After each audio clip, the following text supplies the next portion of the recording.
আজ সোহেলকে সুন্নতি কাজ করাবে, তার জন্য সকাল সকাল ভাইয়া এসে বাবাকে নিয়ে যাচ্ছে। তো ভাইয়া আবার বাবাকে নতুন লুঙ্গি পরাইয়া তারপর নিয়ে যাচ্ছে সুন্নতি কাজ করার জন্য। আসসালামু আলাইকুম, আপনি সবাই কেমন আছেন? আমিও আল্লাহর রহমতে ভালো আছি। আমার ভিডিওটি কাছে কিংবা দূরে, দেশ কিংবা দেশের বাহিরে যারা দেখছেন তাদেরকে অসংখ্য ধন্যবাদ। তো এই যে কাকি আমাকে বলছিল যে ভ্যানে করে চারা নিয়ে আসছে, তো আমি গিয়ে দেখলাম কোনটা কী দাম। তো একটা বোম্বাই মরিচের চারা নিয়েছি আর দুইটা হচ্ছে বেগুনের চারা। তো জান্নাতিরা নিয়ে চলে গেল। এই যে এগুলো হচ্ছে আমার, তো আমি নিয়ে যাব। তো এই চারাগুলো এখন আর লাগাবো না। এদিকে দেখেন আমার শিফা মা পাগল হয়ে যাচ্ছে ওর কাছে একটা দেওয়ার জন্য। যে দেখেছে জান্নাতি একটা চারা নিয়ে গেছে, আমার শিফা মা কিছুক্ষণ পর পর বলে ওকে দেওয়ার জন্য। তো এই যে এদিকে দৌড় জান্নাতির পিছে পিছে আমার মা।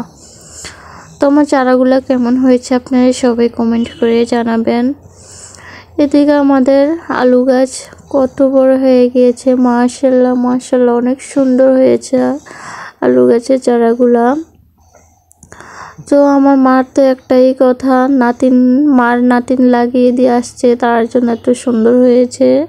আমার বাবার কাছেও ফোন দিয়ে বলতেছিল যে শিফা লাগিয়ে দেওয়ার কারণে আমার আলু গাছ ভালো হয়েছে আর কি। এটা হচ্ছে আবার অন্যজনের জমি।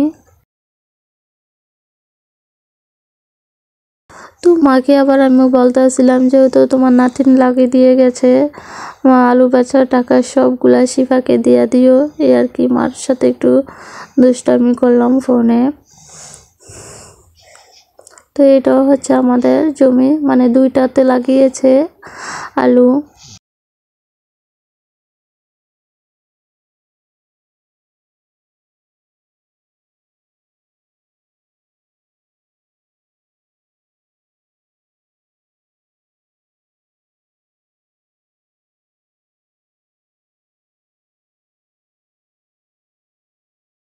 আমার ভিডিওটি ইউটিউব চ্যানেল থেকে যদি দেখে থাকেন প্লিজ সাবস্ক্রাইব করে পাশে থাকবেন।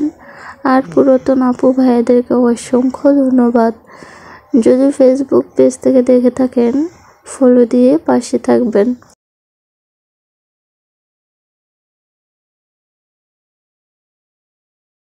আমার ভিডিওটি কেমন হয়েছে সবাই কমেন্ট করে জানাবেন। আল্লাহ হাফেজ।